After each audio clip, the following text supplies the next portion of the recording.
조선시대 세조 때의 일이다. 김종서, 황보인, 안평대군 등 자기 야망의 구현에 방해가 되는 대신들과 형제까지 제거한 다음 어린 조카 단종을 몰아내고 왕위에 오른 세조는 불의하게 찬탈한 왕권을 지키기 위해 성산문, 하위지 등 사육신을 제거한 데다 귀양가 있는 단종까지 뜨거운 군불로 데워 제거하는 등 험악하고 나쁜 짓을 많이 했으나 군주다운 도량은 있어서 신숙주, 한명회 등 유능한 대신들의 보필에 힘입어 대체로 부국애민의 올바른 정치를 편 것으로 평가되고 있다. 그러나 자기가 한 일이 있는 만큼 남을 믿지 못하여 누가 불충한 뜻을 품고 역모를 꾸미지 않나 하고 경계를 게을리하지 않았다. 그러면서도 유머로 대신들을 즐겁게 하고 파격적인 예우로서 꼼짝 못하게 수완을 발휘하는 면도 있었다. 어느 날 저녁 세조는 편전에 앉아 글을 읽다 말고 갑자기 대신들을 입궐시키라는 분부를 내렸다. 전가를 받은 대신들이 무슨 영문인지 모른 채 허겁지겁 달려오자 차홍원에 미리 지시하여 준비해 두었던 향기로운 술과 기름진 안주를 내오게 했다. 경들을 급히 부른 까닭은 다름이 아니라 봄 기운에 하도 마음이 산란하고 심심하기도 하여 술이나 한잔 하자는 것이오. 그러나 전쟁할 때 군령이 있는 것처럼 술을 마실 때는 주령이 있어야 하겠으니 과인이 부르면 당사자는 즉시 대답을 해야 하오. 특히 이것은 좌상과 우상한테 해당되는 영이니 명심하시오. 좌의정은 신숙주였고 우의정은 이조판서에서 갓 승진한 구치관이었다. 대신들은 왕이 또 무슨 장난을 치려는구나 하고 생각했다. 만약 한 분이라도 대답이 틀릴 경우 똑같이 죄를 물어서 큰 잔으로 벌주를 내릴 터이니 두 분은 주의해야 할 거요. 그렇게 선언한 다음 왕은 신정승 하고 불렀다. 신숙주가 예이. 하고 대답하자 세조는 껄껄 웃었다. 과인이 부른 것은 그대가 아니라 신임정승이라오. 신임정승을 불렀는데 좌상이 대답했고 정작 대답해야 할 우상은 대답을 하지 않았으니 두 분 정승은 벌주를 마셔야겠소. 대접에 철철 넘치게 술을 부어 신숙주, 구치관 두 사람으로 하여금 마시게 한 세조는 이번에는 구정승 하고 불렀다. 구치관이 예. 하고 대답하자 이번에는 옛 구자로 즉 먼저 정승된 사람을 부른 것인데 당사자인 좌상은 입을 다물고 있고 우상이 대답을 했으니 역시 벌주를 마셔야겠군 하며 또 술을 따라 주었다. 그러고 나서 또 신정승 하니 두 대신이 동시에 대답했다. 한 사람을 부른 것인데 두 사람이 같이 대답을 하였으니 역시 주령을 어긴 것이오. 역시 벌주를 내린 세조는 또 구정승 하고 불렀다. 이번에는 누가 대답해야 할지를 몰라 두 사람은 똑같이 입을 다물고 있었다. 성을 불렀든 정승인명의 차례로 불렀든 간에 임금이 부르는데 대답하지 않으니 이런 물에 막심한 일이 있나. 이번에도 두 사람은 어김없이 벌주를 마셔야 했다. 그러다 보니 신숙주와 구치관은 얼마 안 가서 대취해 버렸다. 그 모양을 본 세조는 기분이 좋아서 껄껄 웃었고 다른 대신들도 덩달아 흥겨워했다. 경들 가운데 어느 한쪽이 성을 갈지 않고는 견디지 못할 것이오. 내가 딴 성을 정해줄 터이니 어느 분이 성을 갈겠소? 세조로부터 그처럼 조롱을 당하자 신숙주가 혀꼬부라진 소리로 말했다. 전하께서 내신 문제는 저희가 아무리 재주와 지혜를 짜내더라도 도저히 당할 수 없으니 항복하겠습니다. 그러나 전하의 장기인 팔씨름이라면 신에게도 어느 정도의 승산이 있으므로 황송하오나 허락해 주시면 감히 겨루어보고 패하는 경우 깨끗이 승복하겠습니다. 그 말을 듣자 세조의 입이 벌어졌다. 팔씨름은 그가 자랑하는 특기였기 때문이다.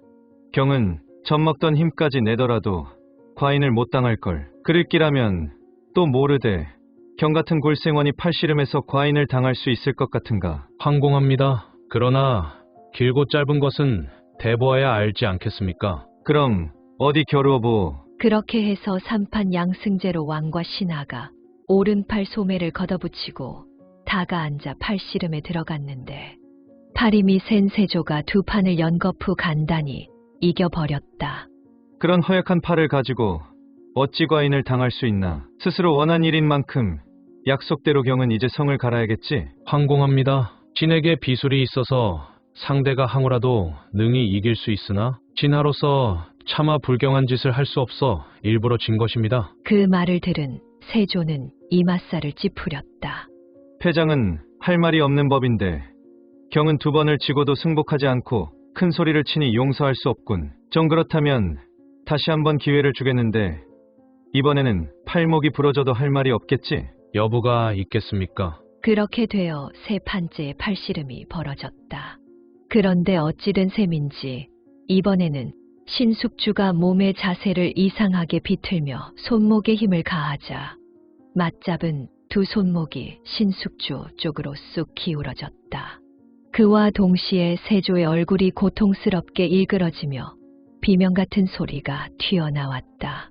아야, 아파서 못 견디겠으니 팔을 놔. 과인이 졌어. 그 광경을 본 모든 대신들의 얼굴이 흙빛으로 변하는 가운데 나중에 왕위에 올라 예종이 된 세자가 불그락푸르락한 표정으로 신숙주를 흘겨보니 구치관이 얼른 신숙주의 옆구리를 찔러 만류했다. 취한 가운데서도 눈치 빠르게 알아들은 신숙주는 슬며시 왕의 손을 놓고 황공합니다. 이번에는 신이 운이 좋았을 따름입니다. 전하께서 먼저 두 판을 제압하셨으므로 승패는 이미 판가름 났으니 원하건대 팔씨름은 비긴 것으로 해서 신의 성을 가는 벌칙은 면하도록 해주시면 감사하겠습니다. 하고 짐짓혀 꼬부라진 소리로 말한 다음 비틀거리며 제자리로 돌아갔다. 그렇지만 자존심을 꺾인 세조의 표정이 밝을 수가 없었고 그러다 보니 자연히 흥이 깨진 연회는 흐지부지 끝나고 말았다. 모두들 집으로 돌아갈 때 한명회가 신숙주의 청지기를 가만히 불렀다. 자네 대감께서 오늘 너무 술이 과하셨구나. 대감은 평소에 아무리 취해서 주무시다가도 이른 새벽에 일어나 글을 읽는 습관이 있는 줄로 아는데 요즘도 그러시겠지. 그렇다고 청지기가 대답하자 한명회는 신신당부를 했다. 그렇더라도 오늘 밤에 또 그 습관대로 했다가는 큰일이다. 대감께서 귀가하여 잠자리에 드시거든 자네가 지키고 있다가 방 안의 촛대를 모두 치워 감추어라. 비록 잠이 깨더라도 불을 못 켜시게 말이다. 내 말 명심해서 시행하지 않았다가는 대감께 좋지 않은 일이 일어날 것이니 그때는 자네 목숨을 부지하지 못할 줄 알라. 과연 그날 밤 3경쯤 되어 신숙주는 잠이 깨었다. 그래서 평소의 습관대로 책을 읽기 위해 불을 켜려 했으나 아무리 더듬어도 부시와 촛대를 찾을 수 없었다. 옆방에 자는 청지기를 깨우려 했으나 그 또한 술을 마셨는지 골아 떨어져서 꿈쩍도 하지 않으므로 할 수 없이 도로 잠자리에 들어 아침까지 늘어지게 자버렸다. 한편 세조는 연회가 끝나고 나서도 불쾌한 기분을 달랠 수가 없었다. 성격이 날카로운 데다 숱한 피를 보고 나서 왕권을 탈취한 자격지심으로 의심이 많은 그는 신숙주의 행동을 예사로 생각할 수가 없었다. 잿간놈이 영모까지는 아니더라도 나를 업신여기는 것은 아닐까. 그래서 술 기운을 핑계로 평소의 마각을 드러낸 것인지도 모른다. 그렇지 않고서야 여러 사람이 보는 앞에서 어찌 그런 창피를 줄 수 있나. 그렇게 생각한 세조는 내관 하나를 가만히 불러 엄명을 내렸다. 너 오늘 밤 좌상댁에 가서 담 너머로 몰래 좌상대감의 침방에 밤사이 불이 켜져 있는지 쭉 살펴보고 오너라. 어김이 있어서는 안 되느니라. 명령을 받은 내씨는 밤을 꼬박 새우며 신숙주의 집 동태를 살피고는 날이 밝자 돌아왔다. 그러고는 자기가 줄곧 감시했지만 신숙주의 방에 불이 켜지지 않았다고 보고했다.